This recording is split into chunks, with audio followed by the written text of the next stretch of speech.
Queridos, o tema da palavra que eu quero compartilhar hoje é sendo cordeiro, mas deixando o leão rugir. Eu queria que você olhasse para a pessoa do seu lado e dissesse assim: meu irmão, minha irmã, está na hora de deixar o leão rugir. Se for mulher, você vai dizer: está na hora de deixar a leoa rugir, minha irmã. Pastor, que negócio é esse? No mês de junho, mês passado, eu estive numa conferência profética em Curitiba, na Igreja Bola de Neve. Fui convidado para ministrar louvor no Café de Pastores. E como o Bigard é um amigo muito precioso, está muito alto, é só impressão minha, tá bom? Como o Bigard é um amigo muito precioso, então me convidou para ficar durante toda a conferência. E nos abençoou, a minha e minha esposa. E num dia, teve uma reunião só para os pastores supervisores da Igreja Bola de Neve. Para você ter ideia, no Paraná e mais 2 países, que é o quê, amor? É o Uruguai, Colômbia e Paraguai, que fazem divisa com o Brasil.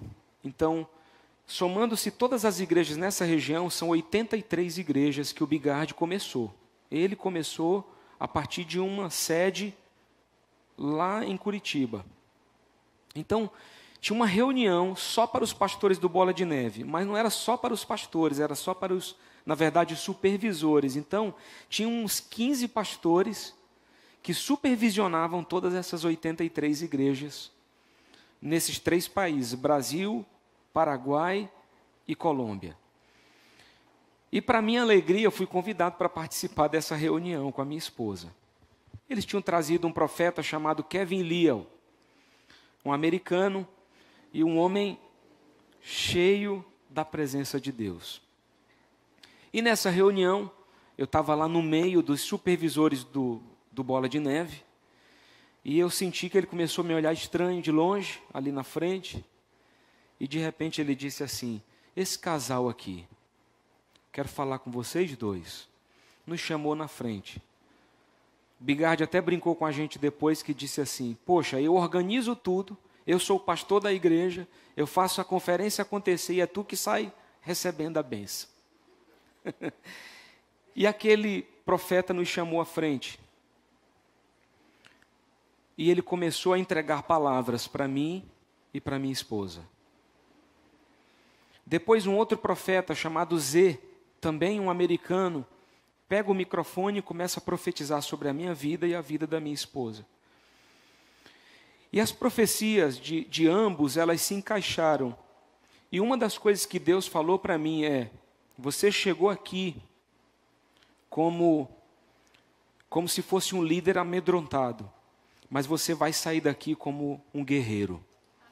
Você precisa permitir que esse leão ruja em você e através de você. Porque, por causa da tua passividade como líder, por causa da tua forma de liderar, da tua bondade extrema, muitos até estão usando isso para pisar sobre a tua própria liderança. Então está na hora de você entender que você precisa encontrar esse equilíbrio. Não ser cordeiro demais, mas ser um cordeiro que na hora certa deixa o leão rugir. Você vai entender isso que eu estou falando. E uma das coisas que ele me disse, ele colocou as mãos nas minhas costas e ele disse para mim: para isso, Deus está me mostrando que está colocando em você uma coluna de aço. Eu me lembrei, meus irmãos, naquele exato momento, eu me lembrei de um momento da minha vida que aconteceu há 10 anos atrás, numa reunião de pastores, quando eu havia acabado de assumir o pastoreio dessa igreja. E alguém olhou para mim e disse assim: Heber, você tem certeza que você vai assumir o pastoreio e a liderança dessa igreja? Eu falei assim: eu não tenho certeza de nada, eu só sei que é onde Deus está me colocando e eu vou aceitar o desafio. Ele olhou para mim e disse assim: porque eu quero te dizer que uma igreja tem o poder de envergar a coluna de um homem. Foram essas as palavras que aquele apóstolo usou comigo naquela reunião. Se você quer assumir o pastoreio de uma igreja, você assuma. Mas entenda que ela tem o poder de te envergar, ou seja, de te colocar para baixo, de te destruir, de acabar com as tuas forças. Como? De tão pesado que é você estar à frente, muitas vezes, de uma igreja, de uma liderança. De tão desafiador, melhor dizendo. Quando Deus usou aquele profeta norte-americano e disse assim: hoje eu estou te dando uma coluna de aço, eu me lembrei.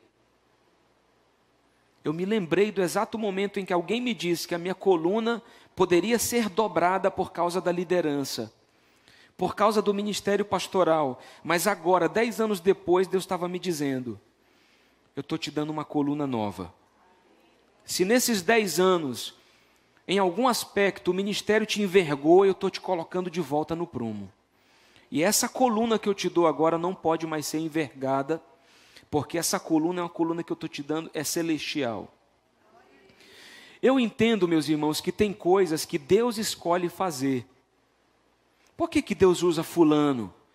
Por que Deus escolheu Ana Paula Valadão para gerar uma revolução na adoração do Brasil e de outras nações? Por quê? Se você for parar para pensar, ela nem canta melhor que algumas outras pessoas. Tem gente que tem uma voz melhor que a dela. Mas, de alguma forma, Deus olhou do céu e disse assim: eu vou usar a Ana Paula Valadão. Ela é para mim uma escolhida. E eu vou fazer algo nela e através dela que vai sacudir a nação brasileira e outros lugares do mundo. Foi o que Deus fez. Talvez, como eu disse, ela cante não tão bem quanto outras pessoas, mas Deus viu alguma coisa no coração dela, assim como viu alguma coisa no coração de Davi. Achei Davi, homem segundo o meu coração, que fará a minha vontade. E se você ler a Bíblia, você vai observar que Deus tinha um chamego com Davi.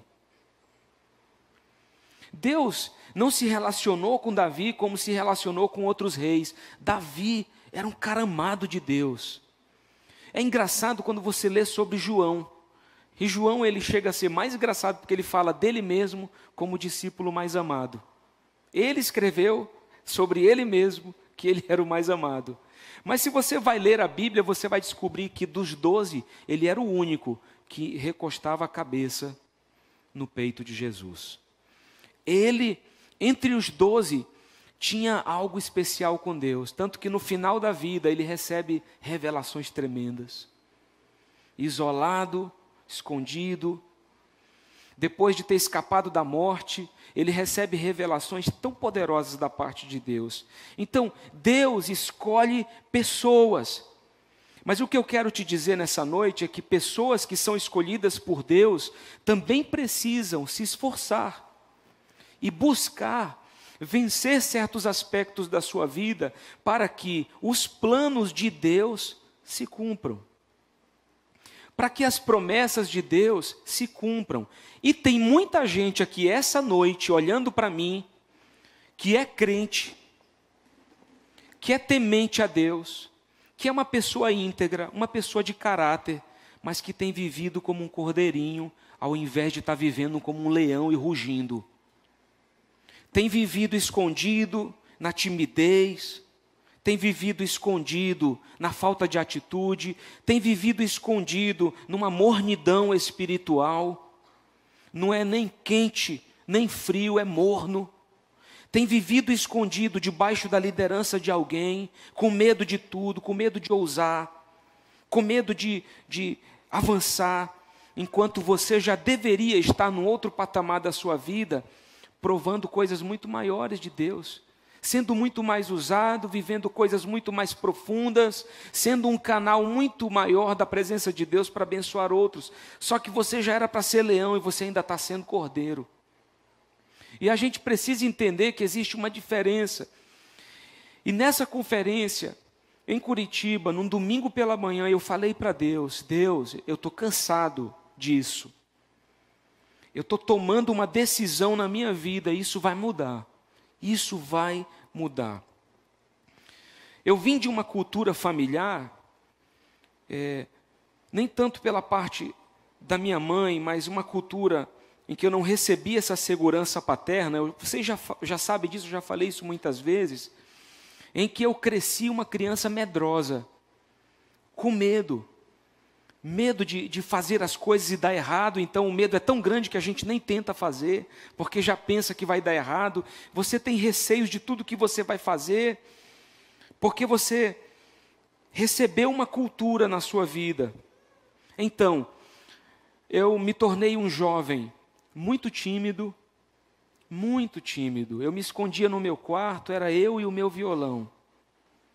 Eu, o meu violão e Deus. Éramos nós três, apenas nós três. Eu me sentia o jovem, o adolescente mais solitário de todos, abandonado, deixado de lado, e eu me tornei meio que assim um burro chucro, né? Que se alguém se aproxima, ele quer dar patada. Eu era esse tipo de pessoa. Mas também convivendo, além da timidez, com um complexo de inferioridade muito grande, me sentia mais feio que todo mundo, me sentia com a pior roupa. Se eu tivesse num ambiente, a pior roupa era minha. Se eu tivesse no meio de outras pessoas que tinham canções, as canções mais feias eram as minhas. Então o pior era eu, entre todos. Um complexo de inferioridade muito grande. E tem muito crente cheio de complexo. Tem muito crente andando por aí, cheio de complexo de inferioridade, se sentindo tão medíocre, tão pequeno, para baixo, com a baixa autoestima, praticamente zero. E você está vivendo assim. Mas o fato é que você é uma pessoa cheia de talentos, o fato é que você é uma pessoa cheia de dons, escolhida por Deus, mas a tua timidez, o teu complexo de inferioridade, essas coisas que cercam a tua alma, o teu coração, estão te impedindo de acessar o que Deus tem para você. Porque você não entendeu que tem que deixar de ser cordeiro e começar a ser leão. Irmão, o leão é ousado. O leão, quando vê a presa, ele vai lutar e ele vai caçar até arrebentar com ela e comer aquela carne. Ele vai lutar, ele vai perseguir, ele vai correr, ele vai fazer o que for necessário para poder ter êxito na sua caça. Então, nós precisamos entender que a Bíblia, ela compara a igreja a um exército poderoso. Tá? Nós não somos parte de um povinho, nós somos o povo escolhido de Deus. Nós não servimos a um Deus mais ou menos, não, nós servimos ao Deus poderoso, todo-poderoso, soberano, glorioso, o único Deus que é verdadeiro, somos nós que o servimos, somos escolhidos, povo adotado, uma geração sacerdotal, mas a gente não tem entendido isso, porque você está trazendo para a sua vida a cultura que você recebeu. E você, por não conseguir equilibrar isso, não tem vivido aquilo que Deus tem para a sua vida. E eu quero te falar, tem um potencial dentro de você. Eu estava num casamento outro dia, conversei com os noivos, e eles disseram para mim, uma coisa inédita, nunca tinha visto.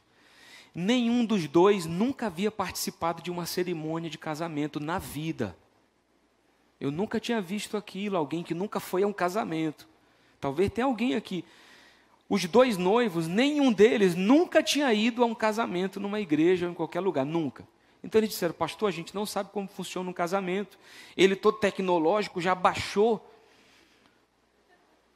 um aplicativo que tinha. Ah, pastor, baixei aqui, então entra primeiro fulano, ciclano, Beltrano está aqui. Já tinha a relação de entrada, porque ele baixou na internet.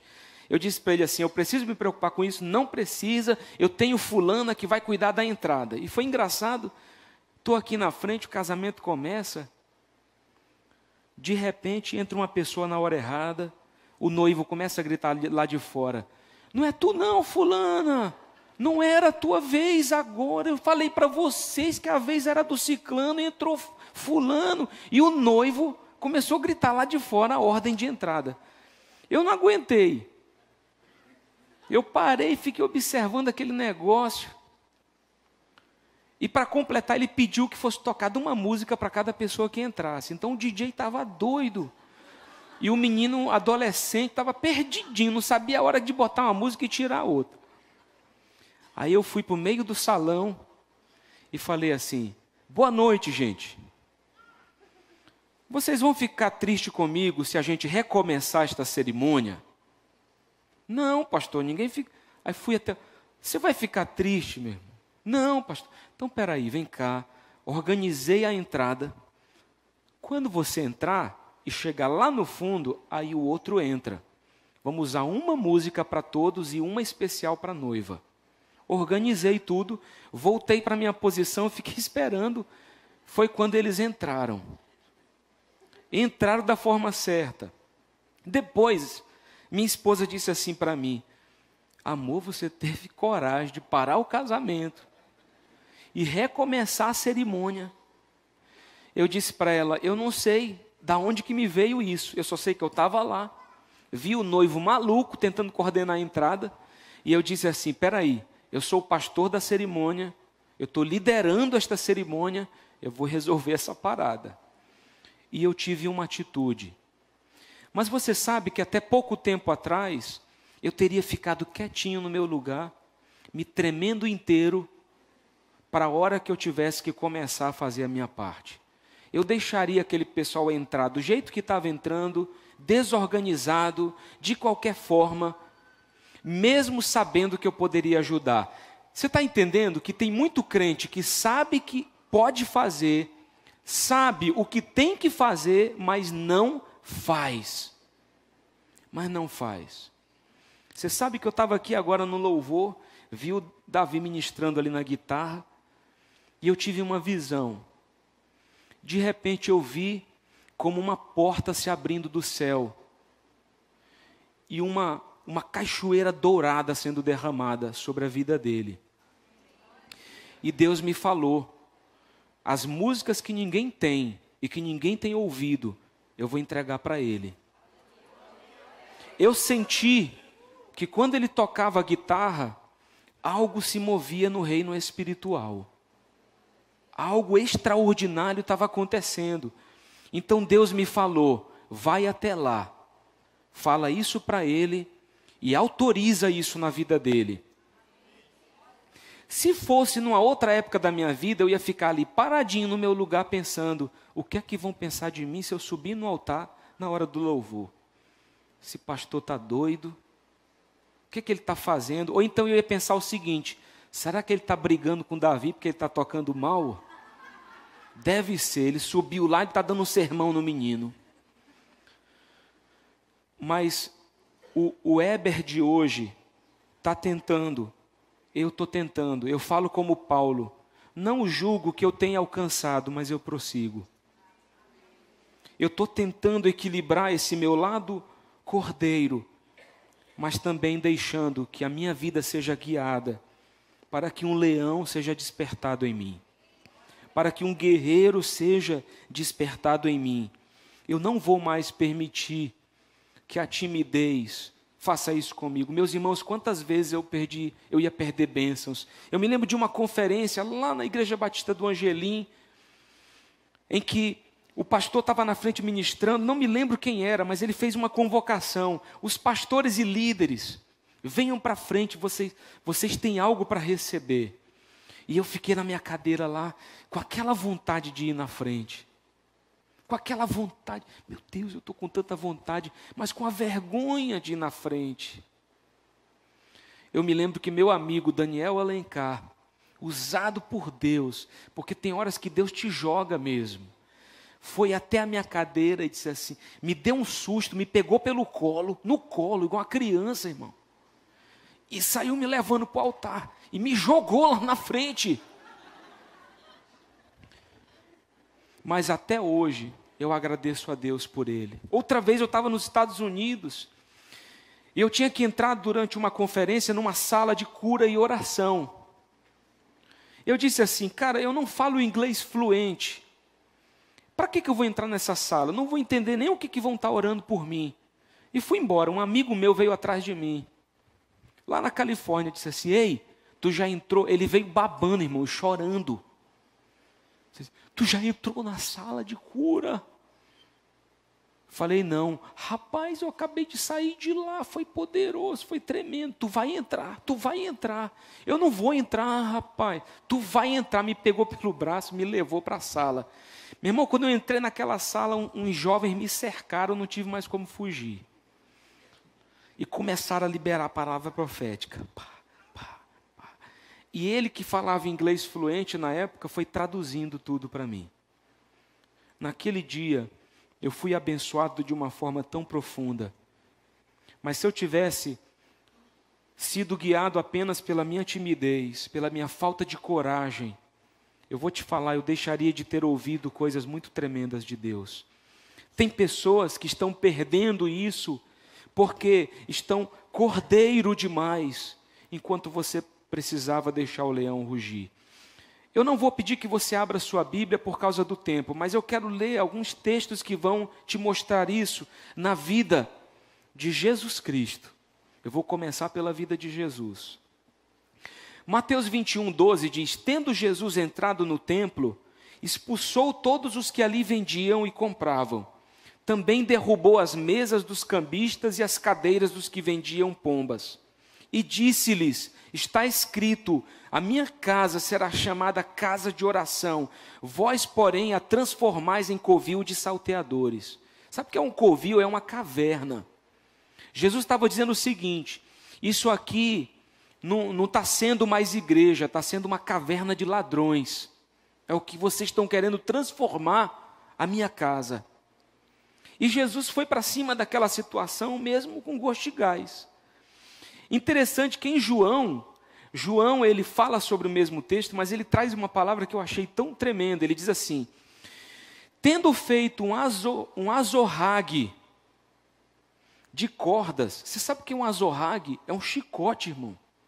Está lá em João 2,15. João está dizendo que Jesus fez um chicote. Está aqui na Bíblia.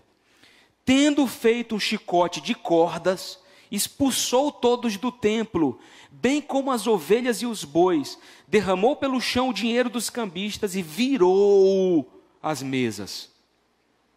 Você está vendo aqui, porque os evangelhos eles vão se complementando. Um fala um aspecto, o outro acrescenta outro aspecto. Então Mateus vai falar que Jesus, ele realmente veio para cima daqueles cambistas e disse: olha, isso aqui é casa de oração. Mas João está dizendo que Jesus não veio só com palavras, ele ainda trouxe o quê? Um chicote de corda. Então eu quero que você imagine a cena, tá? Jesus não trouxe o chicote da rua. Jesus chega no templo e o que é que ele vê? Os cambistas fazendo comércio na casa de Deus. Só que não é isso aqui, gente, não é a gente ter uma livraria, não é isso. Eles estavam se aproveitando dos fiéis. Eles estavam tratando a igreja como uma zona de lucro. Esse era o problema. Não era só a atitude, era o coração deles. É isso que a gente tem que entender. Quando Jesus vê aquele negócio, o que é que Jesus diz assim? Ei, aqui é casa de oração. Não é para extorquir ninguém, não é para tirar dinheiro das pessoas, não é para isso. Eu fico imaginando Jesus fazendo o quê? Olhando para o chão e procurando os pedaços de corda. Meu irmão, hoje vai ter... Pai, hoje o negócio aqui vai ser forte. É forte, Brasil. Jesus juntou aquelas cordas e fez o quê? Um chicote de corda e saiu, meu irmão. Fum! Pai! E derrubou mesa. Essa é a cena.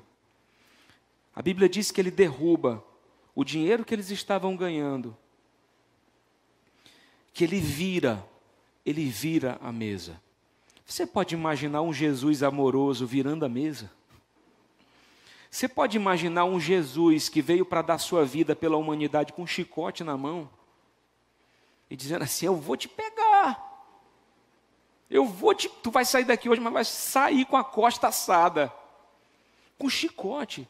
Você pode imaginar um Jesus que agiu com dureza, mas sem pecar. Ele fez algo pela medida que aquelas pessoas mereciam. É outra coisa que a gente tem que entender.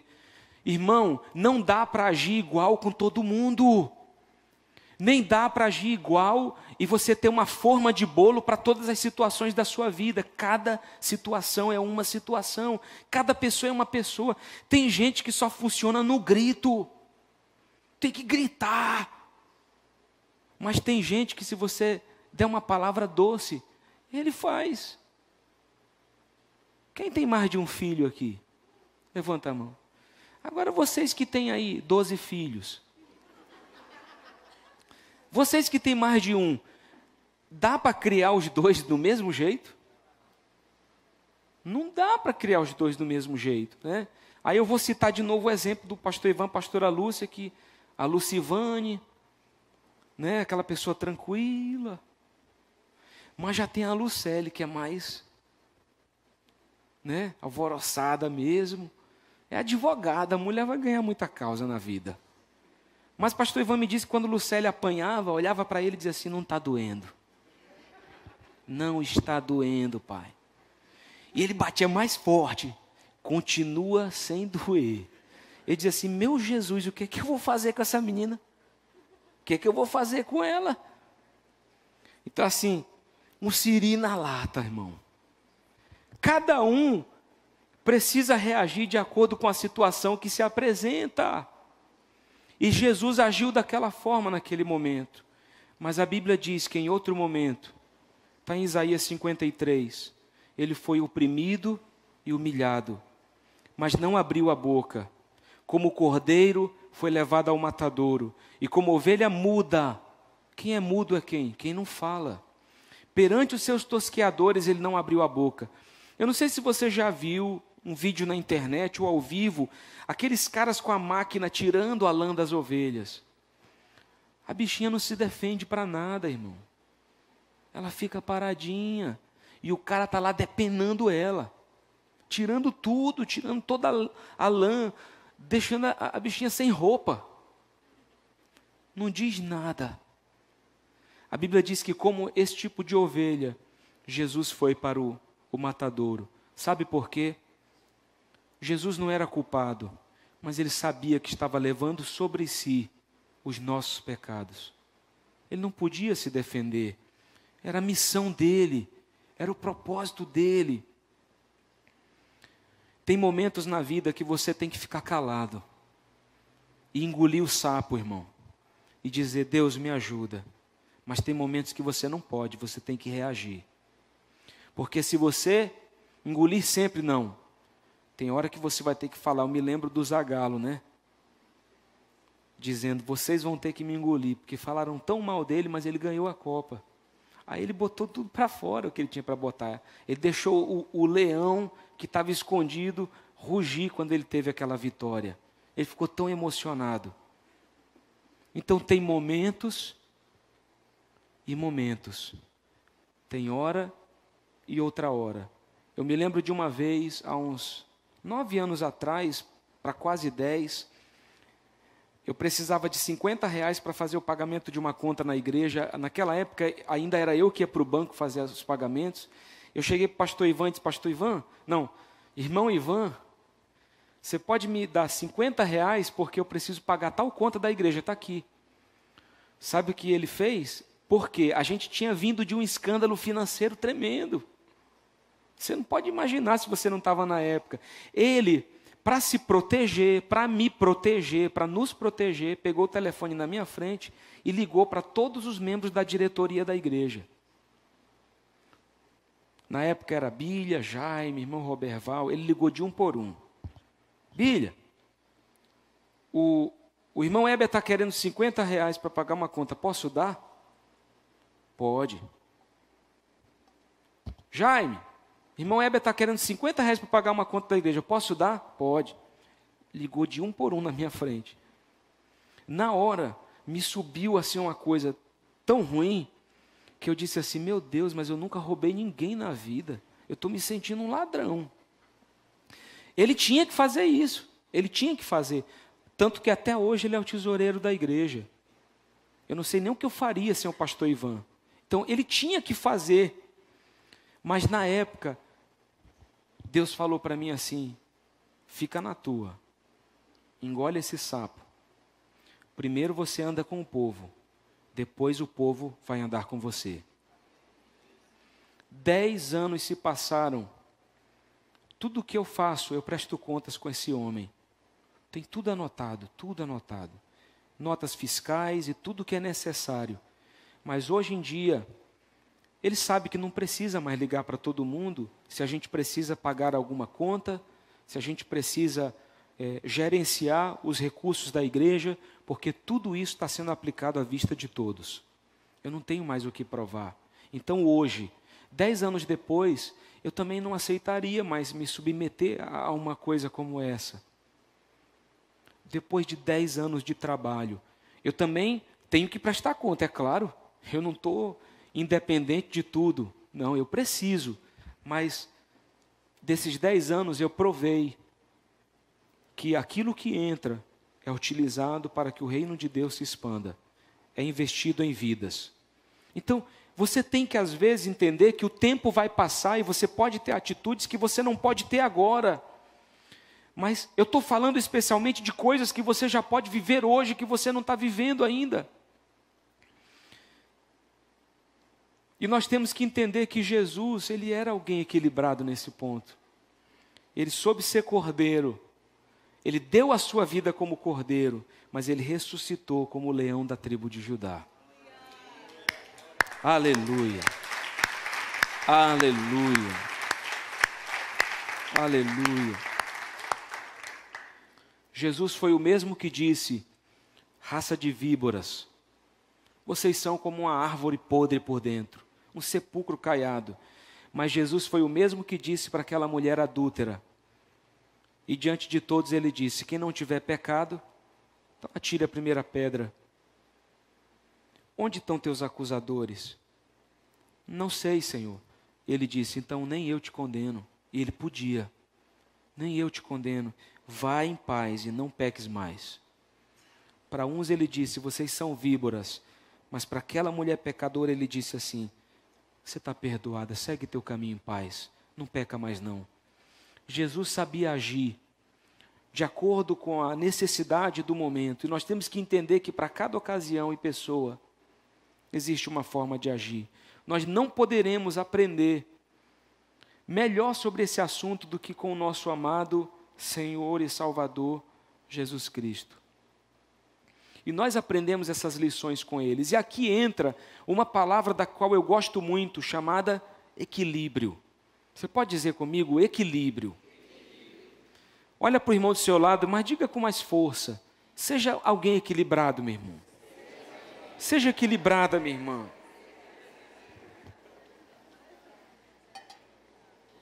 Essa palavra equilíbrio, no léxico daquela Bíblia Strong, ela diz o seguinte, que é uma condição de um sistema em que as forças que sobre ele atua se compensam, anulando-se mutuamente. Ou seja, equilíbrio é quando eu não sou só cordeiro, mas eu sou leão também.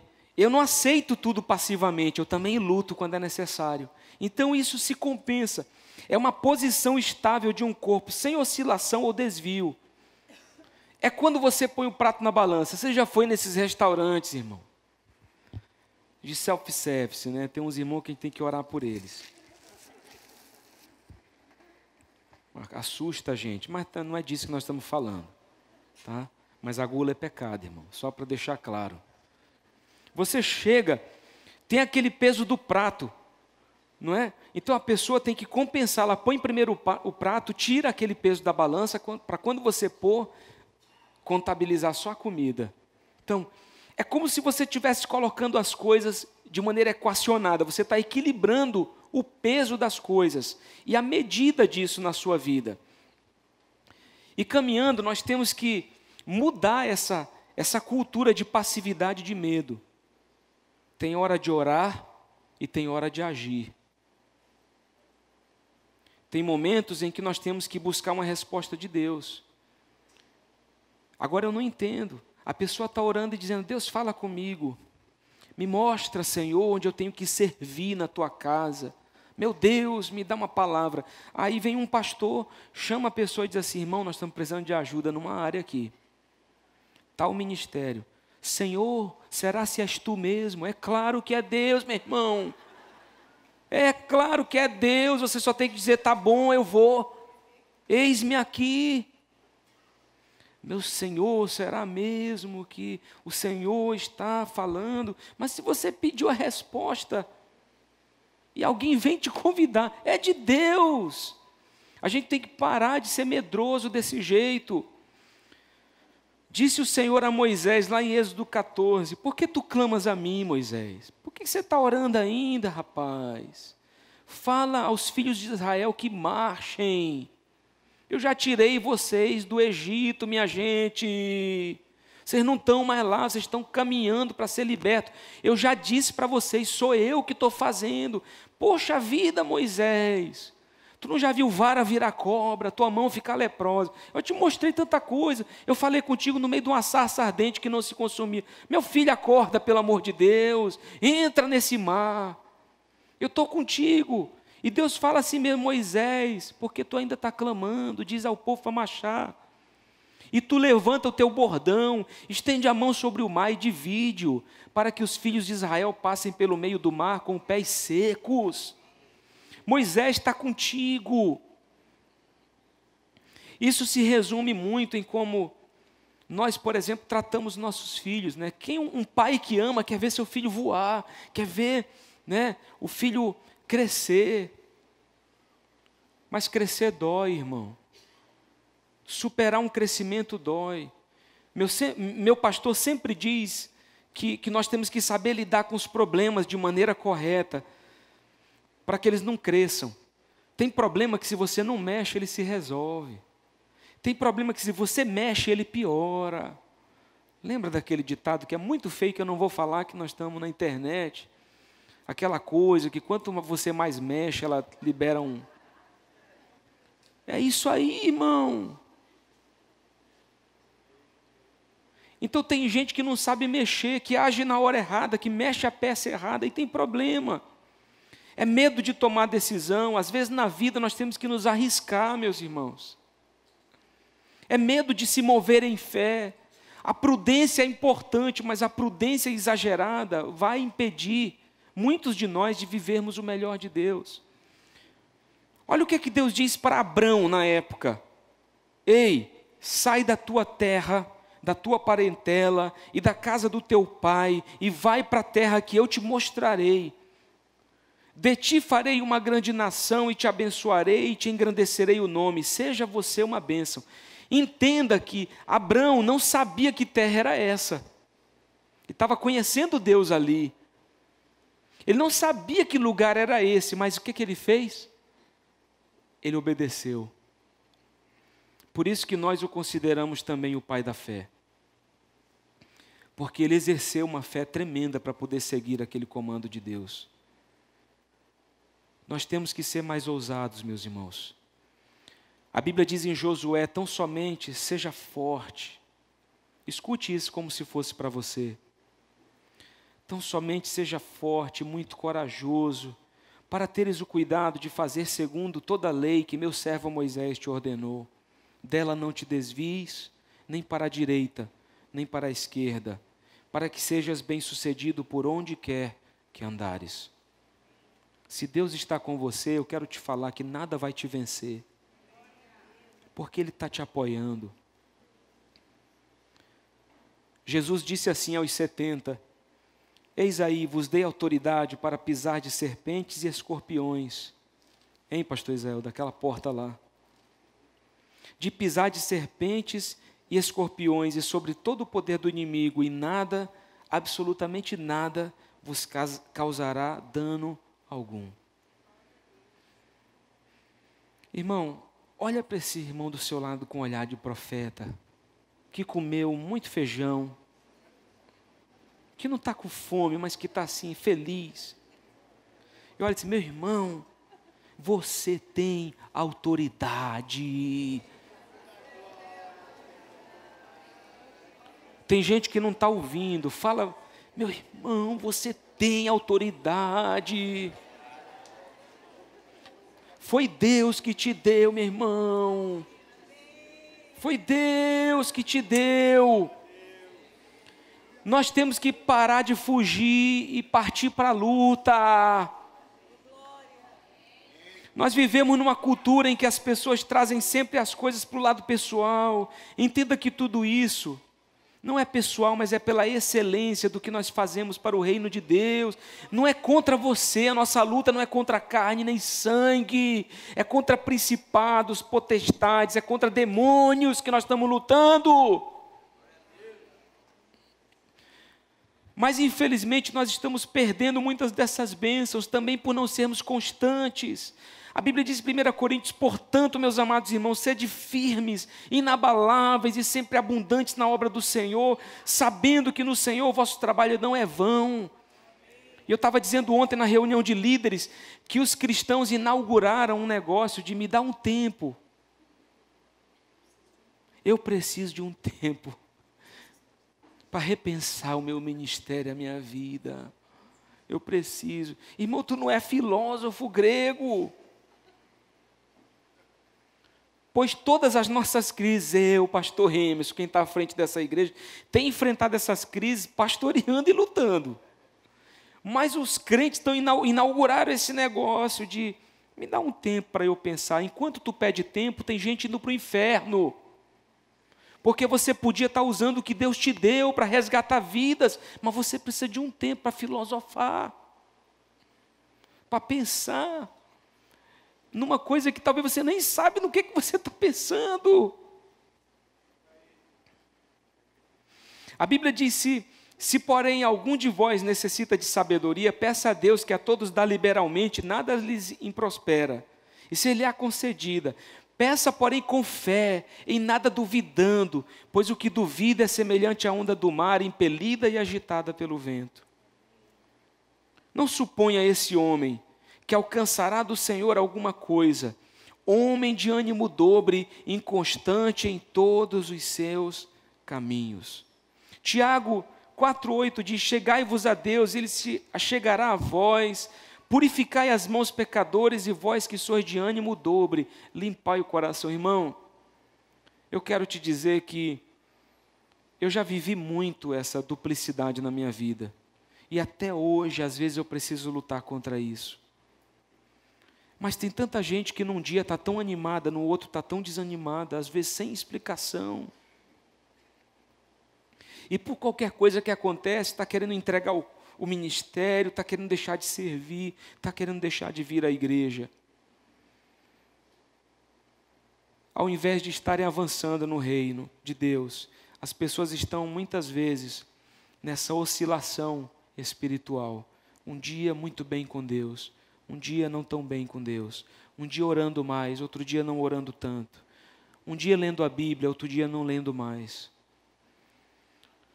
E nós estamos vivendo uma era em que muitos cristãos estão vivendo essa prática de duplicidade na vida com Deus. Eu quero te dizer que se você quer continuar vivendo assim, Deus vai permitir que você viva. Mas se você quer provar as coisas de Deus e viver o melhor de Deus, eu quero te dizer, meu irmão, você vai ter que vencer isso. E eu vou te falar, não é fácil. Não é fácil vencer certas coisas. No ano de 2018, eu tenho aprendido as maiores lições da minha vida. Eu tenho aprendido que eu não posso liderar e querer ser amado por todos. Eu tenho aprendido que na minha liderança, para liderar, eu preciso enfrentar oposições. Nem todo mundo gosta de mim. Essa é a verdade. Mas eu não posso querer desistir por causa de alguns que não me aceitam. Eu não posso. Porque para tudo na vida vai ter oposição. Para tudo que você fizer na vida, você pode sofrer rejeição de alguém. E você não pode desistir de viver os planos de Deus para você por causa disso. Tem gente que está tentando desistir o que Deus fez por ele, o que Deus tem para ele, para atingir o outro, por birra. Ah, se eu disser que eu não quero mais servir, vou deixar o pastor triste. Por birra, querendo atingir alguém, como o diabo. O diabo é assim.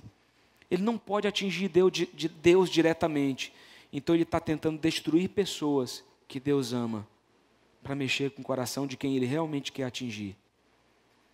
É como uma criança birrenta que quer causar algo no coração de Deus ou do Pai. Você precisa entender que a Bíblia nos chama para esse lugar. E uma das minhas maiores orações tem sido: Deus, me ajuda a ser um homem bem resolvido. Me ajuda a ser um marido, um pai, um pastor, um líder bem resolvido. Sem essas coisas todas, sem esses complexos, sem essas mazelas, mas me deixando ser usado livremente por Deus. Me ajuda, Senhor, a ser um líder de coração saudável. Me ajuda, Senhor. E Deus, Ele faz testes com a gente. Ele põe na sua vida pessoas melhores que você. Ele põe na sua vida pessoas que cantam melhor, que pregam melhor, que pastoreiam igrejas maiores, que estão tendo mais frutos no grupo de crescimento ou no ministério. Ele põe situações na sua vida para testar o teu coração, para saber se você vai agir com inveja, se você vai se sentir mal pelo crescimento do outro, ou se você vai se alegrar porque o reino de Deus está expandindo, mesmo que não seja através de você. E Deus, Ele vai te apertando. E eu tenho dito: Deus, dói ser tratado. Porque quando Deus quer edificar alguma coisa em nós, isso vai doer, irmão, mas é preciso.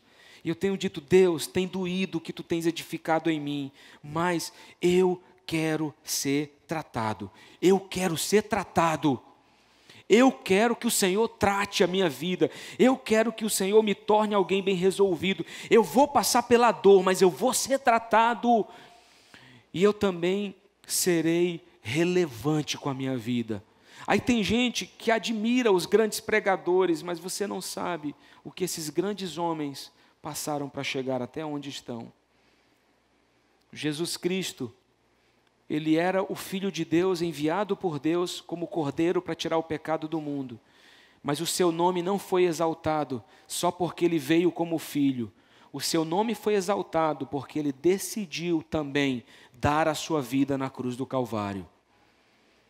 Ele levou sobre si um peso que ninguém mais teria condições de levar.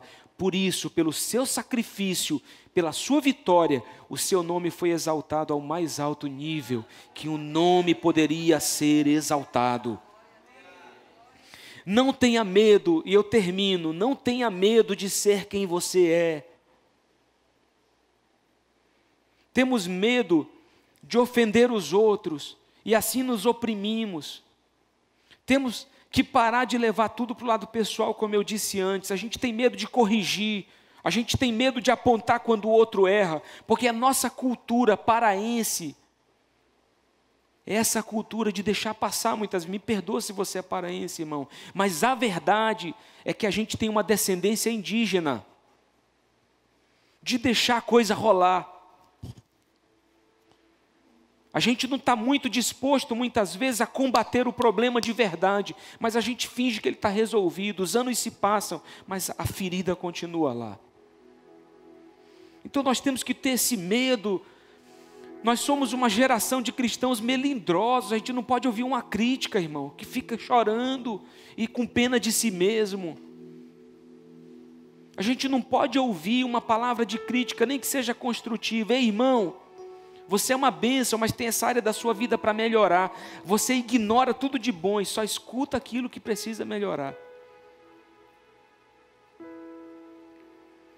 Nós temos que parar de levar tudo isso para o lado pessoal.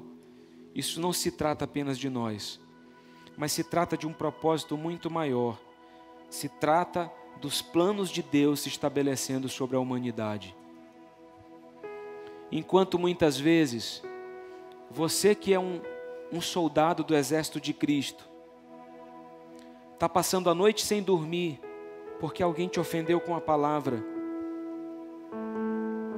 O presidente Trump, lá nos Estados Unidos, está tentando gerar parcerias com outras nações da terra, para que não haja uma guerra nuclear. Você consegue entender a nossa mediocridade? Irmão, eu vou te falar, um presidente tem uma importância tremenda, mas você é um embaixador do céu. Uma vez disseram para Billy Graham, que morreu recentemente: o que você acha, Billy, de se candidatar à presidência dos Estados Unidos? Você vai ganhar.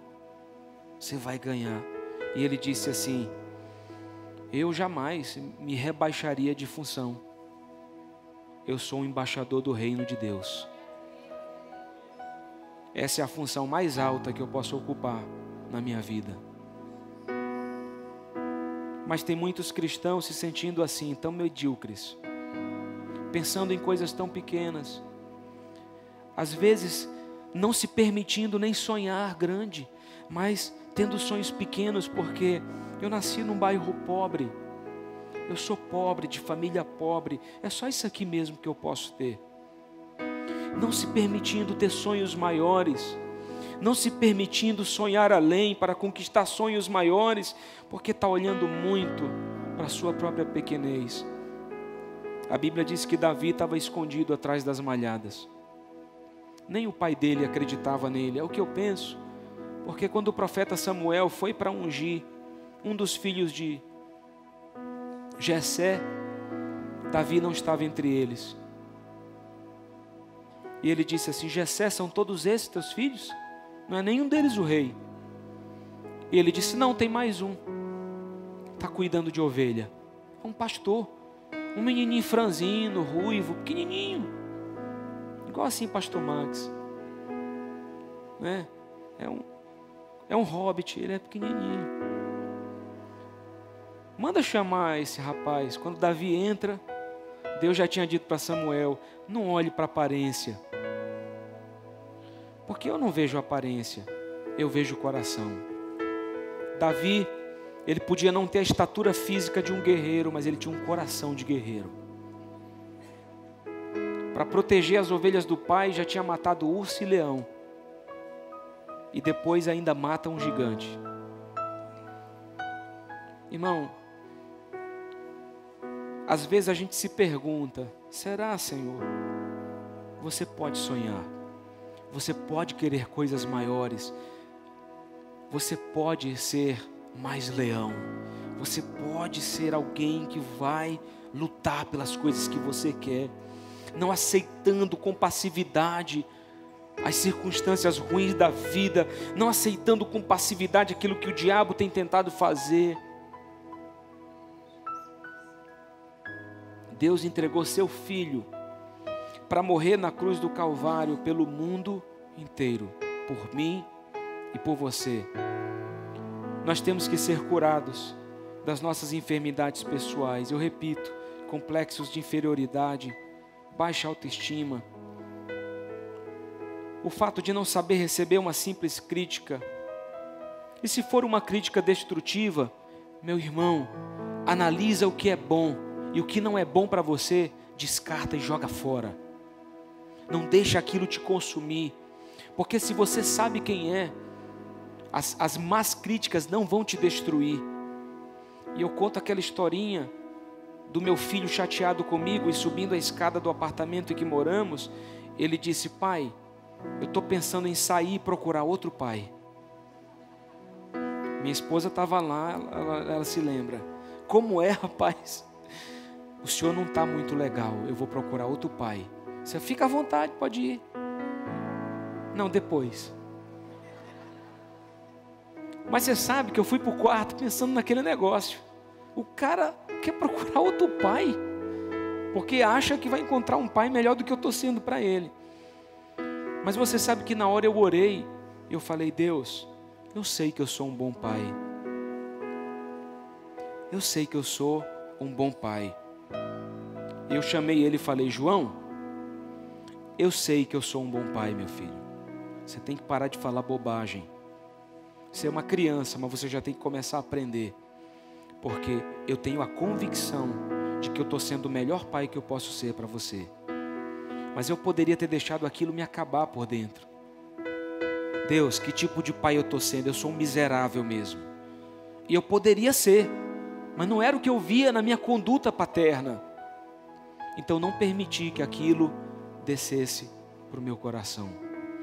Mas quantas pessoas que têm Deus, mas estão deixando coisas que não são verdadeiras descer para o seu coração e atingir a sua alma de cheio.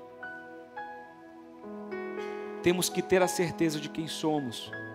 Precisamos de uma identidade bem resolvida. Dessa forma, nós não vamos nos ofender tão rápido e com qualquer coisa que surgir. Eu já fui, eu não sou mais. Eu já fui uma das pessoas mais tímidas que você poderia conhecer. Eu queria ficar só. Eu queria me esconder, me isolar. Mas a Bíblia diz que aquele que se isola procura seus próprios interesses. Ele não está a fim de compartilhar daquilo que Deus tem. Nós não somos desse tipo. Nós somos daqueles que vão lutar. Portanto, daqui para frente, se surgir uma oportunidade e alguém negar, você vai dizer: opa, estou aqui, é minha. Eu dou conta da parada. Sou eu mesmo. O pastor te chama, vamos servir, irmão. Será, pastor, que eu posso? Será que eu dou conta? Eu não sei. Sou tão assim, o senhor sabe. Irmão, para com isso aí. Para com isso. Você vai dizer assim: Deus, eu reconheço que eu tenho falhas em mim, mas eu te peço, me capacita, porque eu vou encarar o desafio. Eu reconheço que eu preciso de Ti. Eu preciso, Senhor, de Ti, mas me capacita. Eu disse: Deus, por que o Senhor me pôs para ser pastor dessa igreja? Por quê? Tem tanta gente melhor do que eu, mais capacitada do que eu. Anos depois Deus me falou: por isso mesmo que eu te chamei. Você tinha um coração, mas eu te chamei também para que você nunca se gloriasse em si mesmo. Porque um dia, quando disserem, essa igreja cresceu tanto, meu Deus, milhares de pessoas, as pessoas nunca vão dizer que foi por causa da sua liderança. Deus falou para mim. Mas as pessoas vão chegar à conclusão: só pode ser Deus que está fazendo isso. Só pode ser Deus. Irmãos, nós temos vivido um ano de muito aprendizado, mas um ano muito abençoado. Esse ano, a gente está ralando para pagar, mas a gente está conseguindo, pela misericórdia de Deus. Compramos o celeiro Liberdade, a chácara. Hoje, fui à Secretaria de Habitação e vi que já está no diário oficial, e a lei já está lá, de que nós recebemos a doação de um terreno da prefeitura. Esse terreno era aqui atrás, mas houve uma série de confusões que deixou a gente muito triste na época, mas na verdade era só um plano de Deus, porque a prefeitura teve que substituir o terreno. Aqui atrás era de 16 por 44, e esse novo terreno que nós recebemos já está em nome da igreja, o título sendo emitido. Ele tem a dimensão de 100 por 75. Meus irmãos,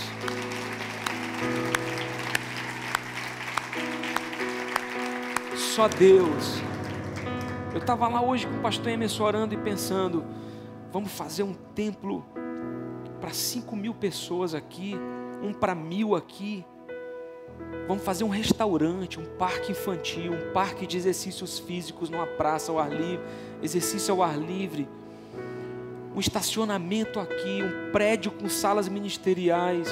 E nós começamos a sonhar em tudo que nós vamos viver ali. Fomos hoje lá no Fonte Boa. Há um local que provavelmente seja o local que nós vamos começar o campus lá com o pastor Israel e a sua família. Então, se for de Deus, nos próximos dias a gente está fechando isso lá e já começando os cultos lá. Então, meus irmãos, tem tanta coisa acontecendo. Para você ter ideia, domingo teve 2 jovens que me procuraram dizendo que são de São Francisco, mas que todo domingo elas vêm se congregar aqui conosco. São Francisco do Pará, aqui pertinho. E elas vêm para o culto de domingo. Já fiquei pensando em começar uma igreja lá, em São Francisco. Eu estou desse jeito assim. Meu Deus, eu posso começar uma igreja de São Francisco, já tem 2 ovelhas. Começa uma célula na casa de uma, multiplica para a casa da outra, de repente é uma igreja lá. Então, nós precisamos sonhar. Se você disser assim, pastor, tem dinheiro para isso? Não tem. Mas eu posso sonhar em fé. Eu posso sonhar. Eu posso querer. Eu posso gerar isso no meu coração. Fica de pé no seu lugar. Se você se identificou com tudo que eu preguei, se de repente você é uma dessas pessoas que está cheia de timidez, de complexos, eu não vou chamar você na frente, não vou te expor, mas eu quero que você diga isso para Deus aonde você está. Se você era como eu, Heber Trigueiro, anos atrás, tão acuado, me escondendo de todo mundo, eu nunca havia liderado nada na minha vida até ser pastor dessa igreja. Eu nunca tinha liderado um grupo de crescimento, uma célula, nada. Então, coloca a tua vida diante de Deus, porque se Deus tem feito isso na vida de alguns, Ele pode fazer isso na sua vida. Ele pode fazer isso na sua vida. O esplendor de um rei, vestido de majestade, deixa a terra se alegrar, deixa a terra se alegrar, envolve-se em luz, e o mal tenta fugir, treme ao ouvir sua voz, treme ao ouvir sua voz. Grande é nosso Deus, eu cantarei. Grande é nosso Deus, então verei quão grande, grande é nosso Deus. Aleluia, Senhor. De idade a idade levando, e o tempo está em suas mãos, o início e o fim, o início e o fim. Um Deus que é três em um, Pai, Filho, Espírito Santo, o leão e o cordeiro, o leão e o cordeiro. Grande é nosso Deus, eu cantarei. Grande é nosso Deus, então verei quão grande, grande é nosso Deus. Ele tem um nome sobre todo nome, tens um nome sobre os nomes, e tu és digno de louvor. E se eu cantarei, grande é nosso Deus. Ele tem um nome sobre todo nome. Vamos declarar isso mais uma vez. Ele tens um nome sobre os nomes. Sim, tu és digno de louvor. Sim, eu cantarei. Grande é nosso Deus. Ele é grande.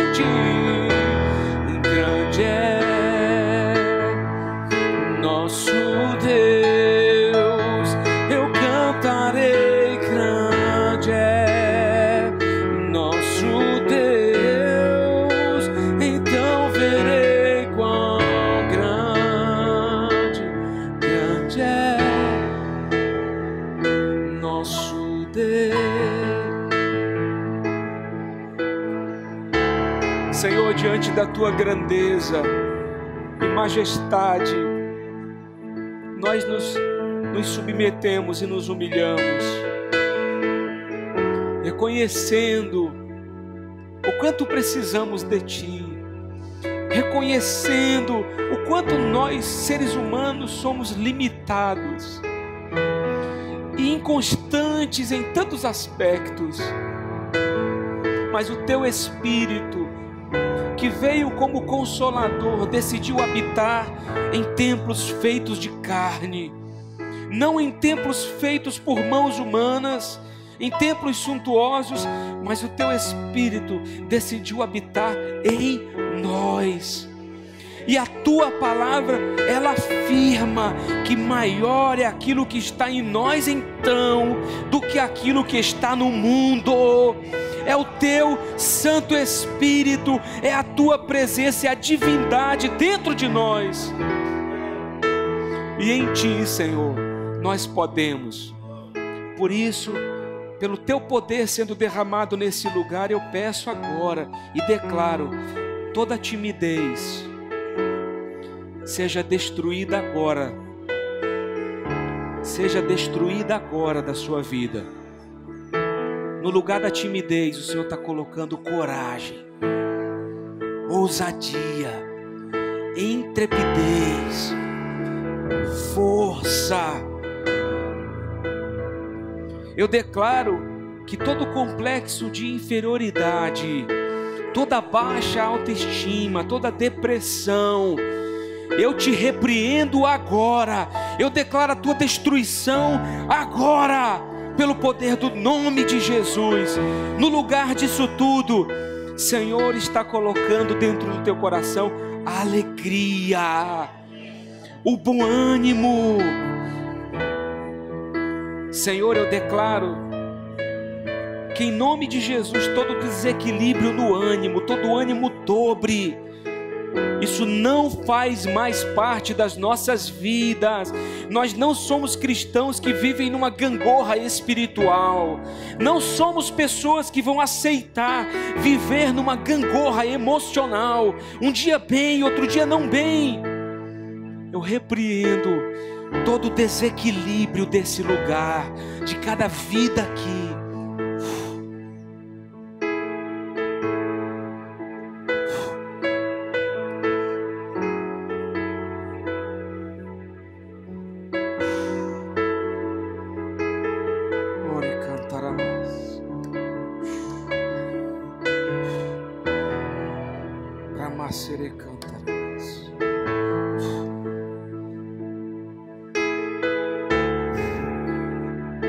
Toda inconstância seja destruída pelo poder do nome de Jesus. Mas nos ensina a andar com equilíbrio, o momento de ser cordeiro, mas o momento de deixar o leão rugir.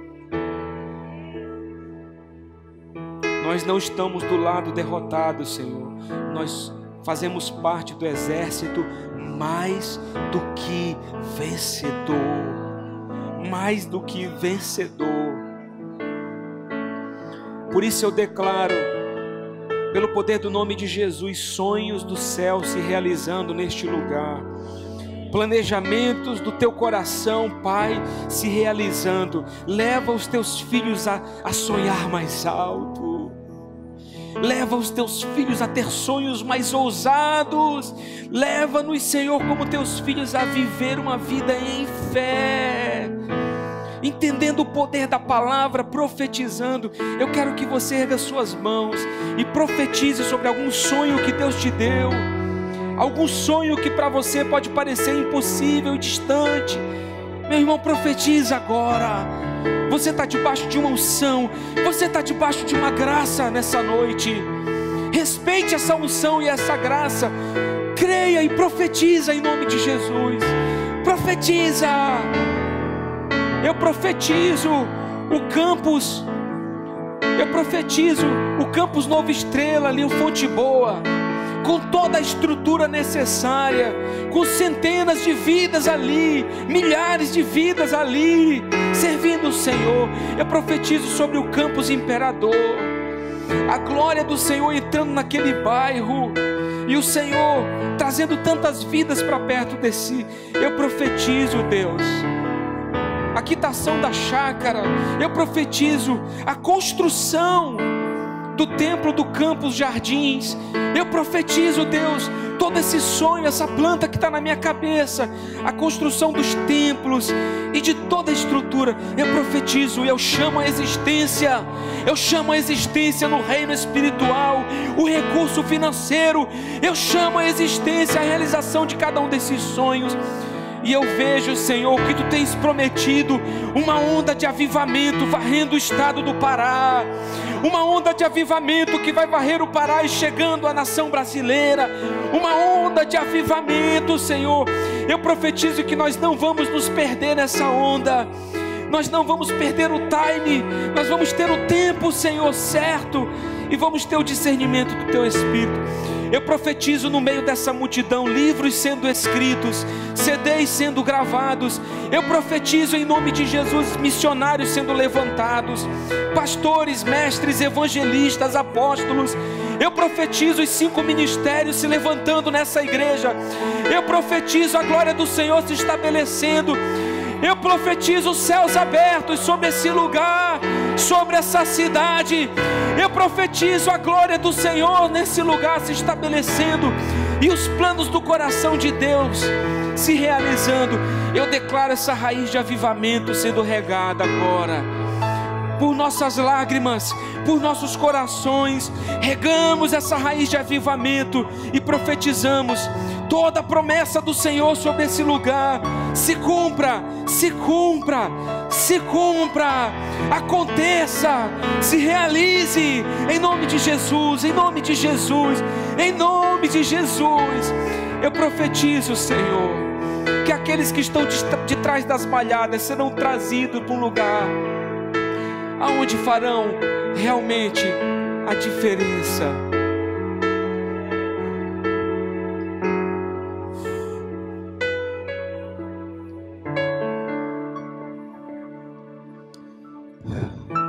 Nós Te somos gratos, Senhor, por essa noite. Te glorificamos. Agradecemos por tudo que o Senhor fez aqui, não externamente apenas, mas o que o Senhor fez dentro de nós. Eu declaro, em pouco tempo, veremos os frutos dessa noite. Ramacere cantarás.